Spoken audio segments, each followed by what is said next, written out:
Okay, I'm back. Hey, you guys. Sorry about it. This is take 2. I read a whole story and had this whole long thing about it, and then when I got done, I looked at it, it was only 2 minutes. Anyway, that's the thing with live, is like you never know what's going to happen. So I am back, and I wanted to just finish telling you about the book. Today we're talking about the book Good to Great, and I was saying, hey Heather Ann, yeah, I didn't know it cut off. I was just like reading and talking and everything. So anyhow, this is the book Good to Great, and he takes companies and compares them with that go from a good status to a great status, meaning they have like multiple the common market share, and for an extended period of time, 15 years. Your phone died and you thought you missed it all. It worked out for you. Yeah, perfect. Did you plug it in? Did you plug your phone in? And then so he compares that to also, oh, it froze on your end. Oh, Carrie, thank you for the lip balm as well. You're so beautiful. Thank you so much, by the way. I've been meaning to write you a thank you note, but now I can say thank you to in front of everybody.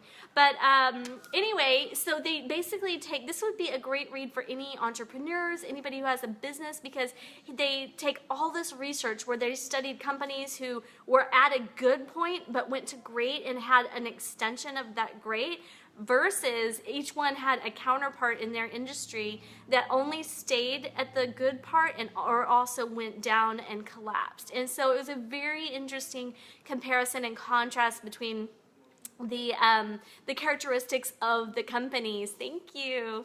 And so I just wanted to read to you one of the things they talk about, and I don't know if it's on the other video or if it cut off. I was talking about level 5 leadership.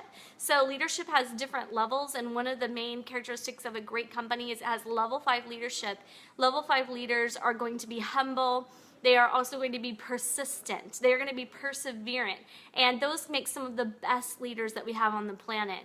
Also talked about having the right people on the bus. So having the right people in your corner is going to help you drive your company to the right places. Even if you don't know exactly where you're going when everybody gets on the bus, having the right people is really important, especially if you're establishing an industry or a ministry or a company. Having the right people with the right vision to get on the bus that are going to take you there is so critical.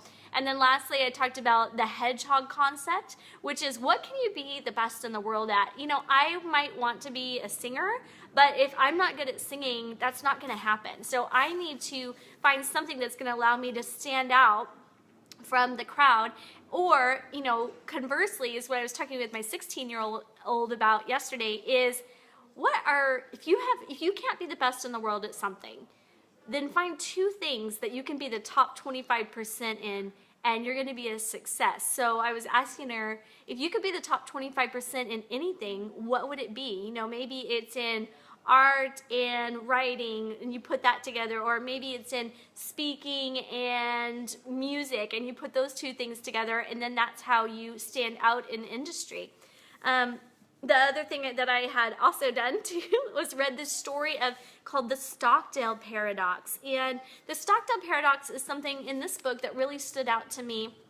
And the question is, he poses to a guy who's a prisoner of war, who went through this terrible trials, terrible torture, and he led the troops that were in there. And he poses to the question, what was it that caused people to last or to fall?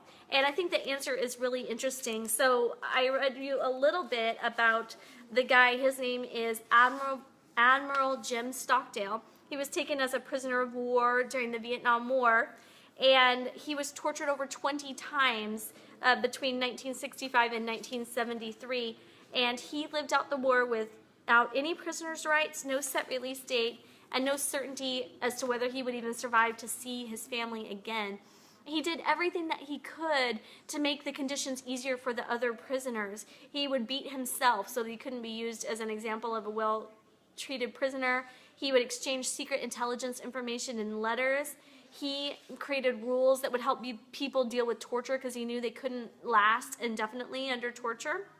And he also made up this system of communication that was like a 5x5 matrix, and it consisted of taps and pauses, and each one equaled a letter. So they would communicate so like tap, tap would equal letter A, tap, pause, tap, tap would equal letter B, And he goes and so forth for 25 letters. But I loved this. At one point, during an imposed silence, the prisoners mopped and swept the central yard using the code, swish-washing out "We love you" to Stockdale on the 3rd anniversary of his being shot down. Talk about loyalty. That was amazing. After his release, he became the first 3-star officer in the history of the Navy to wear both aviator wings and the Congressional Medal of Honor. So Jim Collins goes to interview him, and he's asking him, who didn't make it out? This is what he said. That's crazy. "Oh, that's easy," he said. "The optimists."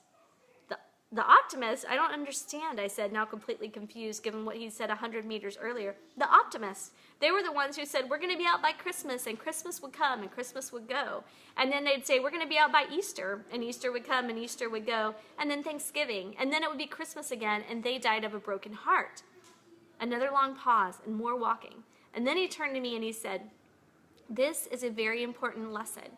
You must never confuse faith that you will prevail in the end, which you can never afford to lose, with the discipline to confront the most brutal facts of your current reality, whatever they might be. And so basically he's saying you can't just go around being an optimist like, everything's going to be great, it's going to be awesome, but you have to maintain that faith and also face the facts of your reality. The facts of your reality may be, maybe my husband left me and this is where I'm at, but I have to have the faith that I'm going to go on and move on. Or, whatever it is in your business, my business feels like it's folding and we owe $200,000 or whatever it is, but I need to have the faith that it's going to work out and I'm going to persevere. So that's the Stockdale paradox. It's really just having faith, but facing the brutal facts at the same time. And that is one great thing that great companies do. So anyway, read this book, you guys. If you want to take your company to greatness or your ministry or your business, this is a phenomenal book. And you're going to see it referenced over and over and over again. In so many books that you read, they're going to reference good to great over and over. He also has one called Built to Last. I haven't read it, but it's about how companies have longevity over time, and it seems like a great read. I've heard great things about it, so I need to read that one. But anyway, thanks for tuning in the second time for Take Two. I hope you guys have an awesome day. May your minds be fierce and your hearts strong and your spirit brave, and I will see you tomorrow. Tomorrow is a leadership book, the best leadership book I read last year, so let's get that leadership book on. All right, see you guys tomorrow. Bye.